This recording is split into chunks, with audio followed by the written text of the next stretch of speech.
Some boys were there. Boys, they can't keep busy now. Oh, they got Koja. Oh, they got Koja. Ever keep busy.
Sorry, it was the rushing was a bit. I'm so sorry.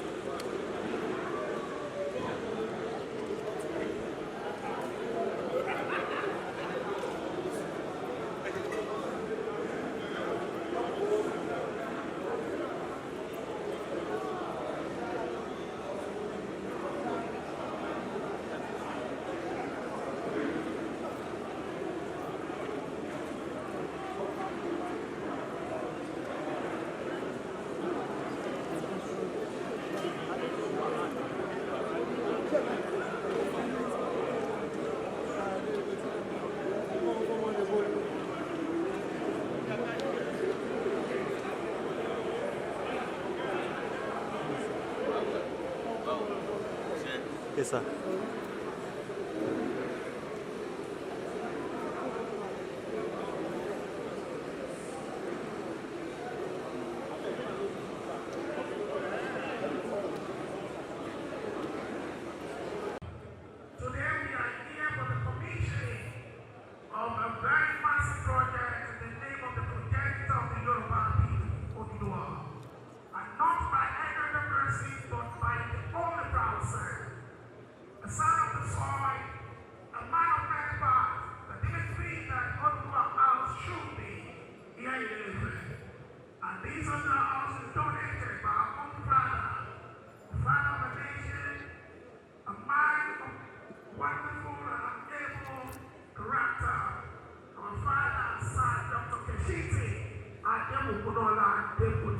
Please put your hands together for Papa. The only honorable Dua. Please put your hands together once again. Distinguished ladies and gentlemen, I'm going to speak there in some time to go ahead with introductions of people that are here with us. But I must mention here that the deputy governor of the state is here, representing the governor of Osun State, Prince Kwanda, and those please let's put our hands together for Prince Kwanda, those the very good governor of Osun State. Also, we have here our mother, Mary Abiona Dosuko, Yeye Oba. Please let's put our hands together for our mommy. You're welcome, and we appreciate it. But we must as well appreciate our father, Kabiyesi, Oba Ajayi Akaibo of Reverend Kabiyesi, with due respect and Kabomama. And also, we have here a wonderful Nigerian politician, Mr. Peter Obi. Put your hands over Mr. Peter Obi. You're welcome. And we have another Nigerian personality that is here with us. The former governor of the state and the distinguished senator of the federal government of Nigeria, Otumba Benga Daniels. Please let's put our hands over Otumba Benga Daniels. We appreciate you very much, but I want to not say any other thing because of time. I need to appreciate our own honorable Nadi Ijebu. Please put your hands for our Nadi Ijebu. Thank you very much for being here always. On behalf of Kabiyesi, the Imperial Majesty, and all the Kabiyesis that are here, we will straight to the program. On this time, I want to call Chidima of Ife now to please step to the microphone to please lead us in prayer. Chidima of Ife now on the representative. Chidima of Ife now on the representative to kindly step to the microphone as we await the Chidima. As we await the Chidima, we want to bring to the knowledge that we are calling on the representative of the art to please as well step here for the opening prayer. But I must not forget to do this justice to our father is here. Oba Dr. Kiladejo, please let's thank you for being here all the time. Representative of car, please. The representative of CAR, we are waiting for you to kickstart the program. While we are waiting, permit me to call on Araba to please step to the microphone as well. Araba, where are you, sir?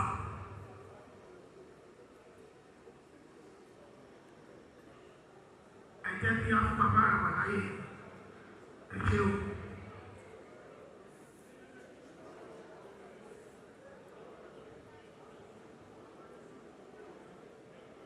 Mama Ramadaye,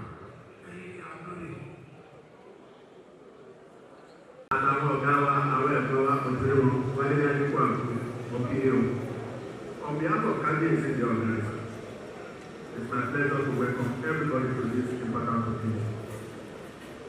Particularly to Baba Ijebu, Baba Kesiti, who is notable for doing great things.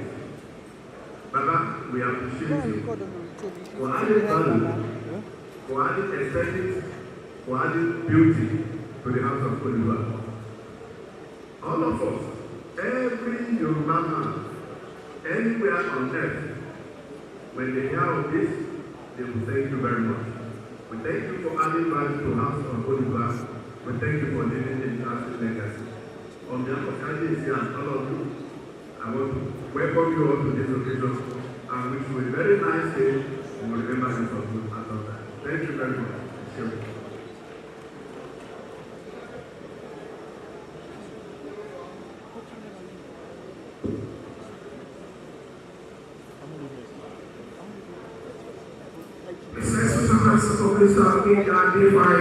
The President of the Development Board, distinguished ladies and gentlemen, I am working on my notorious Imperial Majesty. I'm very deeply sorry that I'm things you expect me to do the mind. I'm so sorry. Now, please move to the messages. And I'll be given the privilege to call very distinguished arguments that are here to present here for the President. I'm starting off with Mr. Peter Obi. Please put your hands up for Mr. Peter Obi. It is the honor of His Imperial Majesty, sir. Please let's put your hands together and you welcome, sir.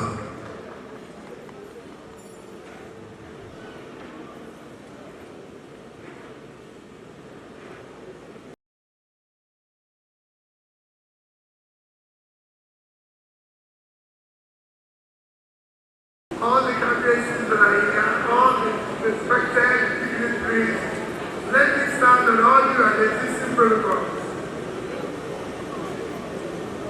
I want to sincerely thank our dear Father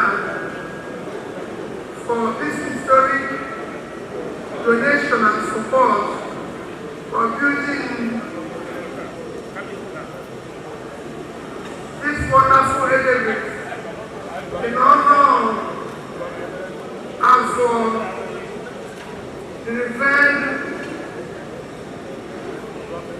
Oduduwa family. So thank you, and I thank all that are gathered here. I'm privileged to be part of this, and I think it will go a long way in uniting the Oduduwa family. I thank you, Your Imperial Majesty. May God Almighty continue bless you, family, beautiful of ancient Kingdom, and all your Yoruba family dedicating you for this wonderful year. May God bless all of you. Thank you.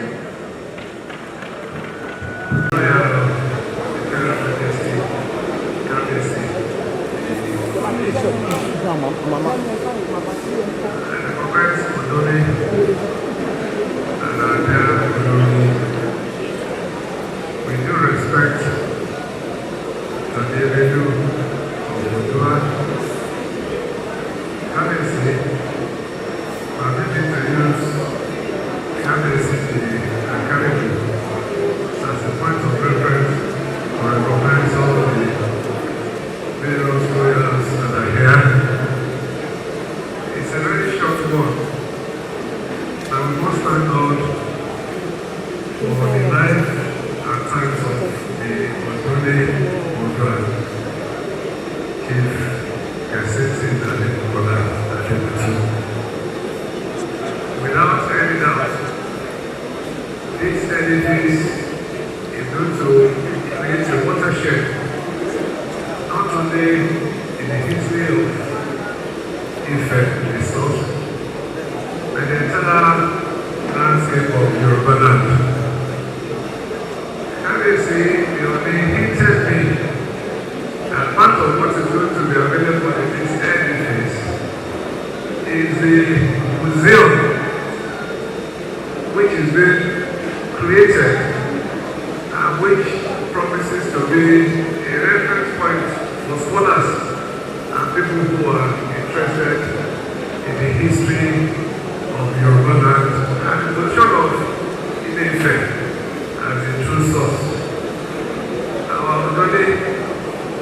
You have done so much, and my only prayer is that God will continue to sustain you.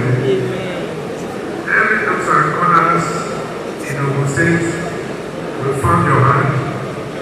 You've extended it before with fellows, and you've gone to other locations, and you have done this next one in Ife. I pray that God will give you long life, the strength of character and the health to continue to do more. Once again, thank you very much for giving me this opportunity. Thank you very much, everybody. Please let's sit down. Kábíyèsí, gbogbo ẹ̀yin bàbá wa aládéládé tí ẹ wà ń bí.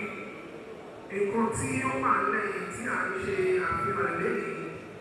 Gbogbo àwa Yorùbá ológun lò fún. Torí eléyìí, pẹ̀lú àṣẹ bàbá wa kábíyèsí Ọọ̀ni, máa bẹ̀ àwọn bàbá wa orí adé méjèèjì lórúkọ gbogbo àwọn orí adé ni wọ́n á máa dúpẹ́. Torí pé tẹ́lẹ̀ ó ṣe lè. Máa bẹ̀ bàbá wa kábíyèsí ọba Dr. Lẹ́sùpọ̀ kí ládé lọ òṣèkọ̀wé ti Oǹdó bàbá ẹ̀ máa bọ̀ kéètì tẹ̀ kéètì bákan máa bẹ̀ bàbá wa kábíyèsí ọba bàbá tí Adéwálé Àjàyí bàbá wa káyọ̀ ti ẹ̀rọ kábíyèsí ẹ̀yin náà máa wọ̀ wá ẹ̀yin bàbá wa ẹ̀ máa wá dúpẹ́ lọ́wọ́ bàbá wa fún ọkọ̀ tí wọ́n ti wọ̀ yìí wọ́n yẹ bàbá òṣèkọ̀wé àti bàbá wa káyọ̀ ẹ̀ máa bọ̀ ẹ̀yin méjèèjì ní bàbá ní ìgbé papọ̀. Ẹ̀jẹ̀ sọ pé kábíyèsí o. Ẹ̀jẹ̀ sọ pé kábíyèsí o.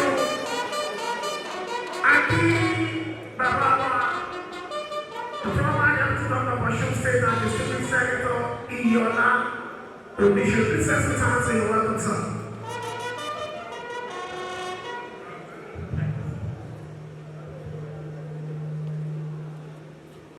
Ìmọ̀ tí ìmọ̀ ìjọ ìmọ̀ ẹni wọn kì í dalẹ̀ o.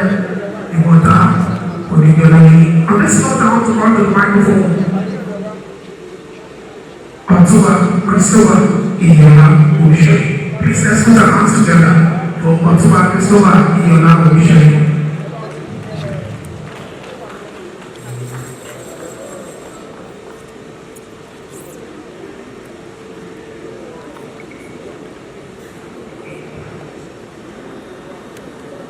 Kábíyèsí o, òkí kábíyèsí, òkí bàbá wa,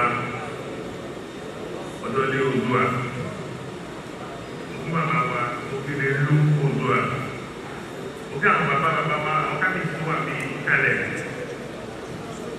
látọ̀dọ̀ bàbá wa láti rẹ̀ wọn, òkí àwọn ẹ̀rọ wọn, òkí bàbá wa láti Oǹdó, Ìjẹ̀bú, ọmọ Akẹ́ládé. Lókè Jẹ́mílò Ọ̀ṣun State àti gómìnà bàbá níyàwó yóò kó sí tẹ́lẹ̀ ìgbàgbà ní ọ̀rọ̀. Inú ìlú láti wà ní ìyẹn torí pé the landmark fún kábíyèsí wa tí ìbájẹ́ ọba nílùú tó wá bí progress. Both personal and establishment. You later go and see it's going to be there forever. So other orphans have committed it to himself, make it thing. But was selfless enough to ensure that this leader will be source really fair. Baba, I need to keep people know. I was in London last Thursday, and he was determined. Despite the state that we are today.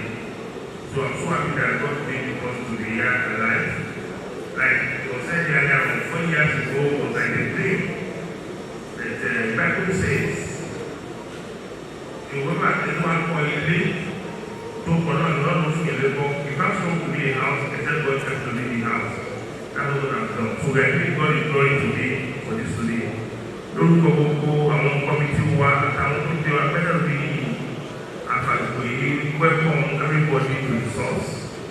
I'm sure you know in the middle of rain, when you don't know anything, you I welcome everybody to this stand. Whatever the today. And these are the historical context because they are from Ìrẹ́mọ, inú mi ló pé bàbá wa Ọba Nífẹ̀ ó wà mí. Ọba Nífẹ̀ kò kí bẹ́ẹ̀ wà nínú àwọn ọmọ ayé tó ti fi bẹ̀rẹ̀ lẹ̀ náà lọ make a lot of fortune outside Ifẹ̀. Àdúgbò púpọ̀ pé ẹran ti dé. Torí nígbà tí ó àwọn ẹ̀rọ máa kúrò ń bẹ̀, ó fi wá àdánìṣ wọn pé kò bá àròkún kò bá àròsà wọ́n sì gbàgbé ilé ọmọ mi. Bàbá wa Kẹ́sìtì àdúgbò púpọ̀ pé ẹ̀ gbàgbé ilé. Gbogbo tẹ́ bá tọ́ bá pátá lọ àmà tẹ̀lé ní o. Gbogbo tẹ́ bá dáwọ́lé àbàyọ ìsirere. Gbogbo èròǹgbà ní lórí àwọn ọmọ tó tara ní jáde pàápàá ọlọ́run ọba ni wọ́n máa ń lọ sí àṣẹ wọn. Bí gbọ́dọ̀ parí ní láì pí ọ̀rẹ́ mi àbúrò mi political associate mi láti adébútú pẹ̀lú kò sẹ́wọ̀n kò káàbọ̀ gbogbo omi tó fọkàn sí ọlọ́run àfọkàn sí bẹ̀rù ìfẹ́ kí ni o ẹ̀sẹ̀ púpọ̀. Thank you very much, ladies and gentlemen. Now, bringing to the microphone, His Excellency, the Deputy Governor of Osun State, Prince Kola Adeosi. Please put your hands up for Prince Kola Adeosi.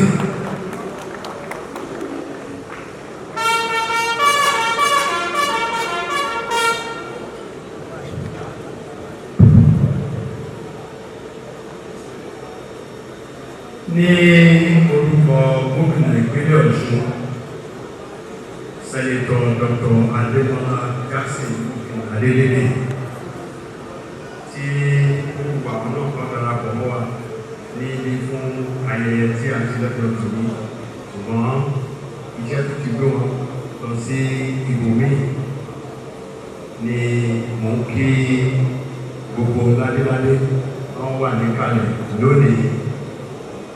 Pàápàá jùlọ bàbá wa Ọọ̀ni Òrìṣà. Mo kí bàbá wa Ọ̀dọ́lé Oòduà, bàbá wa Kẹ́sìtì Adébútú. Lónìí ayọ̀ mi kún, inú mi dùn, torí fìlà méjì ni mo dé bí lónìí gẹ́gẹ́ bí ọmọ Ọ̀fẹ̀, ọmọ ọba. Mo tún dúpẹ́ lọ́wọ́ yín bàbá fún ohun mèremère tẹ́ ẹ ṣe fún wa ní ilẹ̀ Oòduà. Mi ò ní bàbá lákòókò púpọ̀ bí ó ṣe pé kí n dúpẹ́ lórúkọ ìjọba ìpínlẹ̀ Ọ̀ṣun tí ẹ kà wá yẹ tẹ́ ẹ ṣe lè sí orí òun. Tẹ́ bá gbé lọ sí Abẹ́òkúta àdúgbò Òde kò sí nǹkan tá a fẹ́ ṣe sí i, ṣùgbọ́n ẹ̀rọ ti wá sí dáadáa ní ilẹ̀ Ifẹ̀. Lágbára Ọlọ́run, lágbára Olódùmarè, ẹ pẹ́ fún wa, ẹ tún ṣe lè lójú báyìí lọ fún wa bàbá. Lórúkọ gbogbo ọmọ ilẹ̀ Yorùbá ni mò ń dúpẹ́ pé ilé Oòduà lẹ́gbẹ̀ẹ́ ẹ̀gbẹ́ nílé ọba Adéyẹmí, torí pé bàbá wa Kábíyèsí ohun mèremère báyìí náà láì láti máa fà wá sí ìlú Ilé-Ifẹ̀. Ẹ ṣé púpọ̀. Ó kù nìbọn ló bàbá pẹ̀lú twist ni wá tí omi bá tún jẹyọ àní báyìí láti gbà á. Gbogbo àwọn olóṣèlú pátápátá tó wá àti lọ́balọ́ba, gbogbo ọmọ fẹ̀ nílé lóko lódò tí àwa bá bàbá pé lónìí láti gba bàbá wa Kẹ́sìtì lálejò. Mo dúpẹ́ lọ́wọ́ yóò àdélé máa rí àìnà kórè o. Ẹ ṣé. Thank you very much. Ilé Oòduà Ifẹ̀ ló wà, ọ̀pá Ọ̀rànyàn Ilé Ifẹ̀ ni, Bójúmọ́rì ní Ilé Ifẹ̀ ni, ará ẹ̀ka Ifẹ̀ olùdáyé. Ifẹ̀ òye ẹni ìrìnjẹ gbé Ifẹ̀ dá olórí. At this note, decade, kindly short video.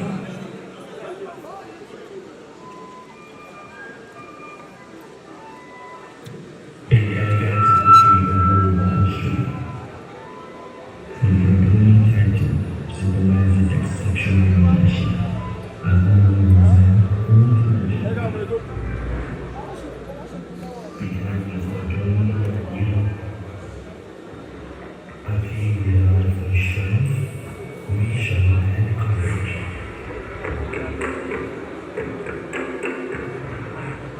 wí ọ̀rọ̀ níyànfọ́ àkínú nínú ọ̀rọ̀ níyànfọ́ àkínú wọ́n gbàgbà bára ìjọba àkínyé àkínyé ohun fòdófòdó fòyàrá fòkàndá ọkùnrin pupa rẹ̀ máa ọkùnrin dàgbà lójoojú nítorí a warrior of the world to follow.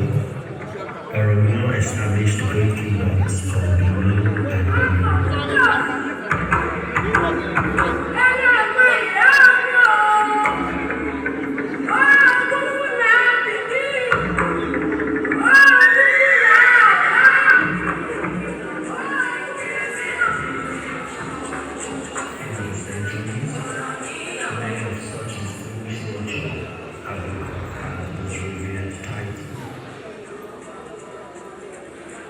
Decades ago, Chief Ooni a trailblazing leader and indisputable unifier, became the rallying point for the entire Yoruba race.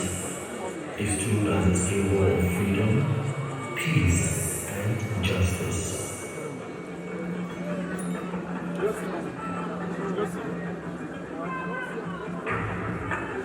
Today, as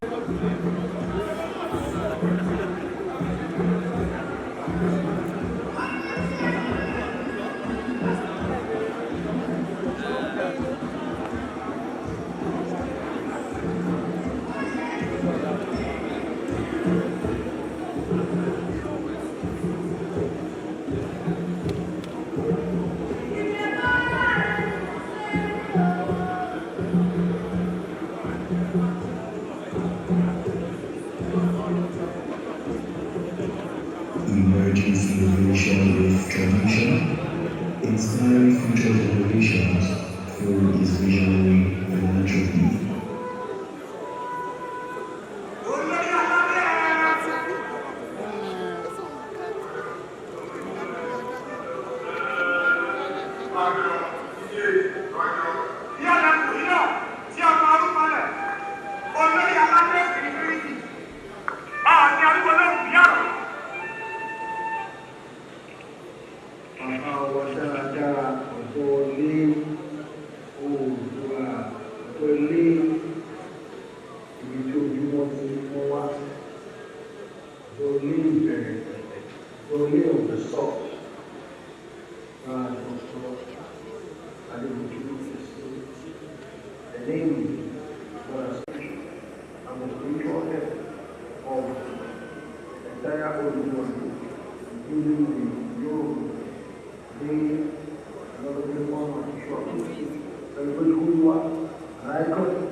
That will continue to impact on life, an icon that will continue to leave what gives him the greatest joy in this world, and that joy is to continue to support, give helping hand, and to give to the entire humanity. Journey of the story. Wow, the entire kingdom of Ife.